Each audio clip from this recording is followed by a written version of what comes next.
você que está aí do outro lado da telinha. Você é muito bem-vindo, você é muito bem-vinda aos nossos momentos de reflexão. Hoje, Salmo 10. Ó, já estamos no 10º Salmo. E junto com ele nós vamos também refletir Marcos 4, João 11 e 2 Coríntios 12. Juntando, quando nós juntamos esses 3 cenários com o Salmo 10, nós vamos criar uma mensagem incrivelmente profunda sobre o silêncio e o tempo de Deus. Lembrando que nós já vimos que o tempo de Deus não é o nosso, tá? É uma jornada que vai nos levar do desespero da aparente ausência do Senhor até o descanso absoluto da sua graça. Você está preparado? Você está preparada? Porque aqui, tudo que faz bem para nós transmitimos para outra pessoa. Nós chamamos de corrente da esperança, né? Um ajudando o outro a entender, compreender a palavra de Deus e juntos, com toda certeza, nós somos mais fortes. Então, se você gostar da mensagem, se essa mensagem foi boa para você, quando terminar, manda para alguém que está precisando ouvir algo bom, algo que vai fortalecer a vida de alguém que você ama. Combinado? Vamos orar. Senhor, meu Deus e meu Pai, graças nós te damos por estar mais uma vez aqui, podendo refletir a sua santa palavra. Que aqui nós possamos compreender o teu amor e a tua grandeza e colocarmos em prática na nossa vida. É o que nós te pedimos em nome de Jesus. Amém. Primeira mensagem, o silêncio no meio da tempestade. Salmo 10, e aí a gente vai para Marcos 4 para reforçar a mensagem. Salmos 10, versículo 1. Por que, Senhor, te conservas longe? Por que te esconde nas horas de angústia? Esta é uma das perguntas mais humanas e sinceras de toda a Bíblia. Quando a dor aperta, o silêncio de Deus ele pode parecer abandono.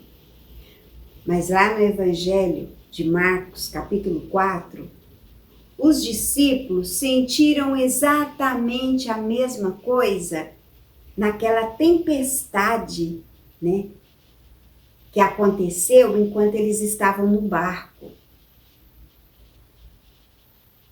Eles ficaram apavorados.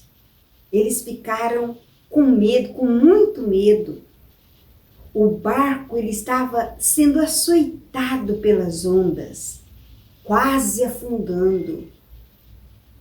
Mas Jesus estava no barco, como que tudo aconteceu? O que ele estava fazendo? Ele estava dormindo. Sim, ele estava dormindo. Os discípulos foram lá em pânico e acordaram Jesus. Mestre, não te importas que pereçamos? A grande lição aqui é que o silêncio de Deus não significa a ausência dele. Jesus estava no barco e estava acontecendo uma grande tempestade.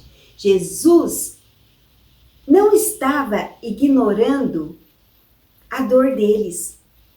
Ele estava apenas descansando. Sabe por quê? Ele tinha o poder de acalmar o vento com uma única palavra. Ele está no seu barco. Como que está a tempestade próximo ao seu barco? As ondas estão muito grandes, mas se ele está no barco, você pode ter certeza que pode cair a tempestade que for, o seu barco não vai afundar. Segunda mensagem, a demora que dói, mas prepara milagre. Salmo 10 e João 11. Salmos 10, versículo 12. Levanta-te, Senhor, ó Deus, ergue a tua mão. Não te esqueça dos necessitados. O salmista clama por urgência. O que nós fazemos? Nós também somos assim. Nós queremos tudo na hora. A gente pede aqui e quer que Deus já manda um milagre, né? Em João 11, as irmãs Marta e Maria mandaram avisar Jesus que Lázaro estava doente. Elas esperavam que quando chegasse lá a notícia, nossa, Lázaro está doente, eu tenho que voltar correndo, né? Eu vou lá ver o Lázaro. Mas Jesus demorou. Parece, deu a impressão, para a gente ler assim, rapidamente, dá a impressão que Jesus não se importou, né? E Lázaro morreu. Quando ele chegou, não tinha mais jeito. Ele já tinha sido, inclusive, colocado lá na tumba dele. Já estava morto, né? Já tinha sido enterrado. E Marta olha para Jesus e diz: se o Senhor estivesse aqui, meu irmão não tinha morrido. Às vezes, esconder-se de Deus, o que o Salmo 10 menciona, né? É, na verdade, o tempo de espera. Jesus, ele não demorou porque ele não amava Lázaro. Ele demorou porque o milagre da cura seria substituído por um milagre muito maior, muito maior. Aqui não foi um descaso, não aconteceu um descaso. O que aconteceu? Primeiro, para não deixar dúvida da morte real. Sabe por quê? Naquela época, eles acreditavam que o espírito ficava rondando o corpo para ver se tinha ainda uma oportunidade de voltar para o corpo. E eles ficavam 3 dias fazendo isso. Então, para não deixar nenhuma sombra de dúvida que aquela pessoa tinha morrido, principalmente que já no 4º dia, como foi o caso dele, entrava em decomposição. Então, tinha-se certeza da morte morrida. Segundo, para manifestar a glória de Deus. Seria um milagre. E milagre quem faz? Apenas Deus. Então, seria para honra e glória do Senhor. Terceiro, para fortalecer a fé, tanto dos discípulos como do povo, nessa crendice, né? Se ele tivesse ressuscitado no 1º, no 2º, até no 3º dia, por causa da crendice de que o corpo, o espírito estava ali, não seria, a fé não seria fortalecida, seria o espírito voltou e pronto, acabou, não tem milagre nenhum. Então, para fortalecer a fé dos discípulos. E quarto, o prenúncio da sua própria ressurreição ao 3º dia. Ele ia morrer, né? E ia ressuscitar ao 3º dia. A demora de Deus nunca é um atraso proposital. Não vou mandar um milagre, não vou fazer um milagre na vida da Betânia hoje.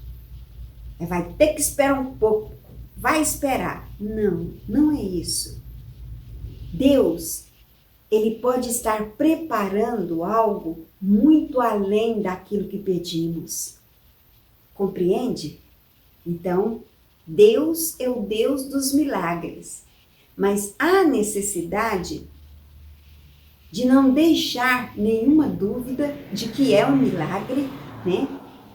Que seja para honra e glória do Senhor, para fortalecer a nossa fé e para nós crermos que o Senhor é o Rei. Que o Senhor é o Deus dos milagres. Terceira mensagem: o sustento quando o livramento não vem na hora. Salmos 10, linkado com 2 Coríntios 12. Versículo 17 do Salmo 10. Tu, Senhor, ouves a súplica dos necessitados, tu as reanimas e atendes ao seu clamor. O Salmo 10, ele termina com a certeza que Deus ouve e reanima o nosso coração. Mas quando a resposta à nossa oração não é a mudança imediata da situação. O apóstolo Paulo viveu isso. Lá em 2 Coríntios 12. Ele orou 3 vezes. Ele pediu a Deus por misericórdia, né? Para tirar o espinho da carne dele. Sabe o que Deus respondeu? Deus vira para ele, depois das 3 vezes que ele orou lá, ele diz assim: a minha graça te basta, porque o meu poder se aperfeiçoa na fraqueza. Oh, glória a Deus! Quando o vento não se acalma na hora que a gente quer, porque nós somos imediatistas, então quando ele não acontece na hora que a gente quer, e o milagre parece demorar, Deus responde de uma terceira maneira. Ele nos dá a sua graça. Ele nos reanima, como diz o salmista, dando-nos os ombros fortes para suportar o peso e paz para atravessar o vale. Quando nós sentirmos que Deus está longe, nós precisamos nos lembrar que Ele está no barco. Marcos 4. Também precisamos nos lembrar que o seu tempo é perfeito, conforme João 11. E que a sua graça sempre será suficiente para nos sustentar, como Coríntios 12. Que a graça do Senhor toque o seu coração e que você possa ter compreendido que a graça de Deus nos basta. Que estar perto dele também nos basta. E a nossa fé, ela precisa ser contínua. Ela precisa continuar existindo. E só uma lembrancinha, a fé, ela vem pelo ouvir e o ouvir a palavra de Deus. Amém? Vamos orar. Aqui eu já fiz a minha caixinha de oração, tá? Antes de clamarem, eu responderei. Ainda não estarão falando e eu ouvirei. Isaías 65, 24. Então, já tem alguns nomezinhos aqui e eu estou orando, tá? Então, se você quiser uma oração, é só deixar seu nome aí no YouTube, que o seu nome vai vir para cá e eu estarei em oração todos os dias. Vamos orar? Feche os seus olhos, dobre a sua fronte e vamos falar com o nosso Criador. Senhor Deus e Pai, com o nosso coração aberto e sincero, nós confessamos que há momentos em que a nossa dor, o nosso cansaço e a nossa angústia nos fazem perguntar, como salmista, por que o Senhor parece tão distante? Por que muitas vezes as tempestades da vida nos assustam e a tua resposta parece demorar? Mas hoje, através da tua palavra, nós escolhemos descansar a nossa fé na tua presença. Obrigada por nos lembrares de que o Senhor está no nosso barco. Ajuda-nos a confiar que o teu silêncio não é ausência, mas a certeza de que o Senhor tem o controle sobre qualquer tempestade. Dá-nos paciência para suportar o teu tempo, sabendo que as tuas demoras são o cenário para os milagres maiores ainda. E naqueles dias em que o fardo não for retirado de imediato, derrama sobre nós a tua graça, que ela seja suficiente para nos sustentar, nos reanimar e nos dar força para continuar caminhando. Nós entregamos a nossa vida e as nossas ansiedades nas tuas mãos amorosas. Em nome de Jesus. Amém. Deus te abençoe. Deus abençoe a sua família. E vamos continuar na fé de que Jesus continua no barco. E é Ele quem segura a nossa mão. É Ele quem nos dá força e coragem para continuar enfrentando as tempestades da vida. Enquanto Ele estiver no barco, nós não teremos nenhum problema. Vai haver tempestades? Vai. Mas Jesus, quando Jesus está no barco, nós não precisamos ter medo. Fica com Deus e até o Salmo 11, se Deus assim nos permitir.